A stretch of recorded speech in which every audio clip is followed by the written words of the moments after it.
এ কাকা টিয়া হরো গুনিয়েন চল কি করে পরে কি হলো সেলিম কাকা ওইসে আর নতুন আর কি অটো কিনছেন নি অটো কত লইছেন কাকা কইলেন না যে আর আপনার লোক অটো যায়ও না বাবা অটো লইছি ঈদের 3 দিন আগে বাতিজা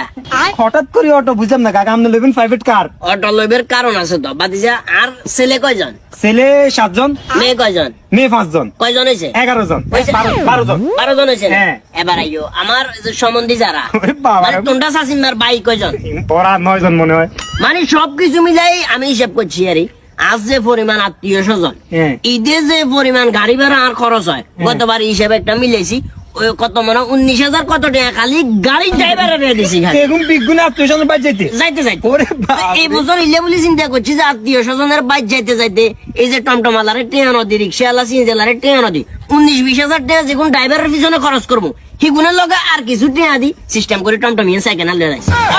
হিসাব আরেকটা রয়ে গেছে তো ধরো 2 লিটারের তেল আছে আরো হাঁসগা অটো চলে আপনি চার্জ দি তেল দিকিবেন আরে এই বছর কথা কই না কত বছর কথা কইয়া তেল তেল দিচ্ছেন আপনি বুঝা করবেন না 19,700 এগুন তো খালি ক্যাশ টেয়া না দিছি হ্যাঁ। এবারে টমটমালার তেল মলছি না পয়সা চলেন না